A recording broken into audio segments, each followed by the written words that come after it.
क्योंकि जिस घर में गृहिणी नहीं होती वो घर घर नहीं होता है, एकदम बिखर जाता है।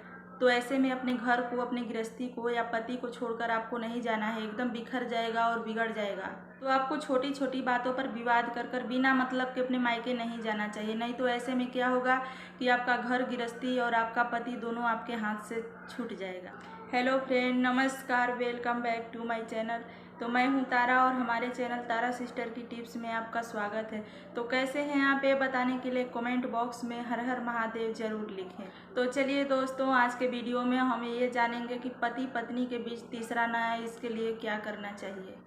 और हाँ दोस्तों, वीडियो फुल वॉच करने के बाद अगर अच्छी लगेगी तो वीडियो को एक लाइक और चैनल को सब्सक्राइब जरूर कर लीजिएगा, जो कि बिल्कुल फ्री है। तो चैनल को सब्सक्राइब जरूर कर लीजिएगा और बेल आइकन को दबाकर उसको ऑल पे जरूर कर लीजिएगा, ताकि मेरे नेक्स्ट वीडियो का नोटिफिकेशन आपके पास पहुंच सके। अगर नोटिफिकेशन नहीं पहुंच पाता है किसी वजह से, तो आप मेरे चैनल पर चेकआउट कर कर मेरे वीडियोज देख सकते हैं। देखिए दोस्तों, पति पत्नी के बीच अगर तीसरा आ जाता है तो उसका कारण खुद पति पत्नी होते हैं।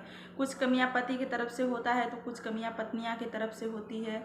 तो दोनों के कमियों की वजह से ही पति पत्नी के बीच में तीसरा व्यक्ति आता है। देखिए, पति पत्नी को छोटी छोटी बातों पर झगड़ा नहीं करना चाहिए, और अगर झगड़ा हो भी जाता है तो इस झगड़े को इतना नहीं बढ़ाना चाहिए कि इस झगड़े के समय में आप दोनों दूर हो जाएं और इसी बीच में तीसरे का आना आसान हो जाए। तो झगड़े की वजह से ज़्यादा पति पत्नी के बीच में तीसरे का आना असंभव हो जाता है। इस बात को पति पत्नी को दोनों को समझना चाहिए कि अगर झगड़ा हो जाता है, दोनों में गुस्सा हो जाते हैं, तो ज़्यादा दिन तक दूरी नहीं बनाकर रखना चाहिए। क्योंकि ऐसे ज़्यादा दिन तक दूरी बनाए रखने से जो होता है ना, मन में मुटाव हो जाता है, मन मुटाव हो जाता है और एक दूसरे से जो लगाव होता है वो थोड़ा कम हो जाता है। तो इस बीच में तीसरा आ सकता है, तो ऐसा नहीं करना चाहिए। और ज़्यादा समय से दूर रहने पर भी पति पत्नी में तीसरा आ जाता है। जैसे पति बाहर कमाते हों, जॉब करते हों या नौकरी करते हों, तो ऐसे में 1 साल 2 साल या 4 साल ऐसे दूरी रहना पड़ता है। पति पत्नी में इतना साल दूरी रहने से ना प्यार जो होता है थोड़ा कम हो जाता है, लगाव थोड़ा कम हो जाता है। तो इतना साल दूर रहने से ना माया एकदम एक दूसरे के लिए फट जाता है। तो ऐसे में अगर पत्नियां कॉल भी करती हैं, जो पति बाहर रहते हैं, कमाते हैं या नौकरी या जॉब कुछ भी करते हैं, तो पत्नियां कॉल भी अगर करेंगी ना तो वो काट देंगे। तो ऐसे में समझ जाना चाहिए कि कुछ तो गड़बड़ है। तो तुरंत उनको बुलाने की कोशिश करना चाहिए, घर पे बुलाने की कोशिश करना चाहिए। पति को ना तुरंत घर आने के लिए कहना चाहिए, घर बुलाना चाहिए कि घर आइए।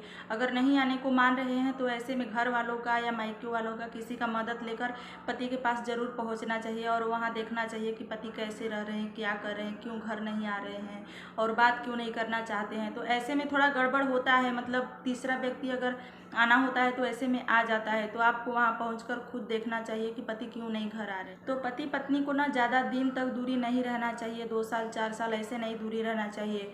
ऐसे में ना रिश्ते में बहुत दूरी आ जाती है और इसी बीच तीसरे का आना संभव हो जाता है। और जिनके पति बाहर भी नहीं रहते हैं फिर भी रिश्तों में दूरी आ जाती है, रिश्ते में तीसरा आ जाता है, तो उन पत्नियों के लिए हम यही कहना चाहेंगे कि अपनी भी कमियां थोड़ा सुधारनी चाहिए। जैसे कि बात बात पर झगड़ा कर कर या बात बात पर विवाद कर कर तुरंत आपको मायके नहीं चले जाना चाहिए। अगर आपको पता है कि आपके पति का थोड़ा चाल चलन नहीं ठीक है, तो ऐसे में बार बार छोड़कर आप उनको चले जाएंगे अपने मायके, तो वो तो और बिगड़ जाएंगे। तो छोटी छोटी बातों पर झगड़ा लड़ाई कर कर आपको तुरंत मायके नहीं चले जाना चाहिए। क्योंकि कुछ पति ऐसे होते हैं कि वो यही चाहते हैं कि झगड़ा कर कर लड़ाई कर कर ये दूरी चली जाए, मतलब अपने मायके चली जाए, यही चाहते हैं और वो आज़ादी से अपना ज़िंदगी जीने लगे। मतलब जो आपके रहते हुए नहीं कर पाएंगे वो आपके चले जाने के बाद आज़ादी से खुले मन से कर पाएंगे। तो आपको छोटी छोटी बातों पर विवाद कर कर बिना मतलब के अपने मायके नहीं जाना चाहिए। नहीं तो ऐसे में क्या होगा कि आपका घर गृहस्थी और आपका पति दोनों आपके हाथ से छूट जाएगा। क्योंकि घर गृहस्थी हो या पति, दोनों पत्नियों के बिना एकदम बिगड़ जाते हैं और बिखर जाते हैं। तो ऐसे में अपना पति और अपने घर को नहीं आपको छोड़ना चाहिए, अपने घर ही रहना चाहिए। क्योंकि जिस घर में गृहिणी नहीं होती वो घर घर नहीं होता है, एकदम बिखर जाता है। तो ऐसे में अपने घर को, अपने गृहस्थी को या पति को छोड़कर आपको नहीं जाना है, एकदम बिखर जाएगा और बिगड़ जाएगा। तो अपना घर गृहस्थी या अपना पति अगर नहीं बिगाड़ना है तो आपको ज़्यादा मायके नहीं जाना है, मतलब छोटी छोटी बातों पर लड़ाई झगड़ा कर कर मायके नहीं जाना है। क्योंकि जब शादी विवाह हो जाता है तो अपना असली घर ससुराल ही हो जाता है। तो छोटी छोटी बातों पर लड़ाई कर कर झगड़ा कर कर मायके जाने से क्या फ़ायदा। मायके जाने से आपका ही घर गृहस्थी बिगड़ जाएगा और फिर वापस आपको आना ही है इसी घर में, तो फिर बात बात पर छोड़कर क्यों जाना। मायके क्या, अगर आपको अपने घर का, अपने पति का फिक्र है तो आपको कहीं भी नहीं घूमने जाना चाहिए। जैसे कि कोई रिश्तेदारी हो गया या रिलेशन में आप जा रही हैं, किसी दोस्त के घर जा रही हैं बार बार, या कहीं भी जैसे अपने भाई भाभी के यहाँ या बहन के यहाँ, ऐसे ऐसे नहीं घूमना चाहिए फालतू। अगर आप पति को घर पर छोड़कर हर जगह ऐसे ही फालतू घूमती रहेंगी तो पति तो बिगड़ेंगे ही घर पर। तो ऐसे ही अकेले नहीं जाना चाहिए। जहाँ भी जाना हो पति पत्नी को साथ में जाना चाहिए। 1 दिन के लिए, 2 दिन के लिए, 1 घंटे के लिए साथ में ही अच्छा लगता है। ऐसे अकेले पति को घर पे छोड़ के नहीं जाना चाहिए, नहीं तो पति तो बिगड़ ही जाएंगे अगर आप घूमेंगी। तो कहीं भी घूमने जाना हो साथ साथ जाना चाहिए, हर काम साथ साथ करना चाहिए। अगर आपको किसी रिश्तेदारी में जाना है घूमने या किसी जगह पे जाना है घूमने तो साथ में जाना चाहिए, क्योंकि अकेले जाने में अच्छा भी नहीं लगता है, तो अकेले नहीं जाना चाहिए। तो पति पत्नी को हर काम साथ में ही करना चाहिए। कहीं घूमना फिरना हो या कहीं भी जाना हो साथ साथ ही करना चाहिए। अगर साथ साथ नहीं होता है तो पति पत्नी के बीच में तीसरे का आना संभव हो जाता है। तो ऐसे नहीं करना चाहिए, मतलब दूरी नहीं बनाए रखना चाहिए। अकेले अकेले कहीं नहीं जाना चाहिए। जो भी काम हो पति पत्नी दोनों के सहमति से होना चाहिए। ये नहीं कि अकेले वो कर दिए, अकेले वो कर दिए। अगर किसी का मन नहीं है कहीं जाने के लिए तो वहाँ पे नहीं जाना चाहिए।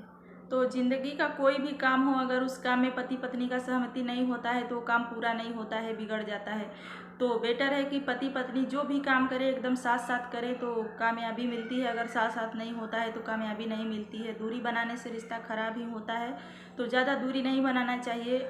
तो बस आज की वीडियो यहीं तक, और उम्मीद है, पूरा आशा है कि इस वीडियो से ज़रूर आपको थोड़ा सा लाभ मिलेगा। अगर आप भी ऐसी थोड़ी सी भी गलती करती होंगी, बात बात पर उठकर अपने मायके चली जाती होंगी, पति को छोड़कर चली जाती होंगी, तो आपके बीच में तीसरे का आना संभव हो जाएगा। तो ऐसी गलती आप नहीं करेंगी, अपने इस गलती को सुधार लेंगी और पति पत्नी में ज़्यादा दूरी नहीं बनाए रखेंगी। तो इस बात का आप ध्यान जरूर रखिएगा। और वीडियो अगर थोड़ी सी भी अच्छी लगी होगी तो वीडियो को एक लाइक और चैनल को सब्सक्राइब जरूर कर लीजिएगा और बेल आइकन को दबाकर उसको ऑल पे ज़रूर कर लीजिएगा, ताकि मेरे नेक्स्ट वीडियो का नोटिफिकेशन आपके पास पहुंच सके। अगर नोटिफिकेशन नहीं पहुंच पाता है तो आप मेरे चैनल पर चेकआउट जरूर कर मेरा वीडियो देख लीजिएगा। और हम मिलेंगे नेक्स्ट वीडियो में। तब तक के लिए अपना ध्यान रखिए, खुश रहिए, अपने पति का, घर गृहस्थी सबका ध्यान रखिए और खुशहाल रहिए और हमें दीजिए इजाज़त।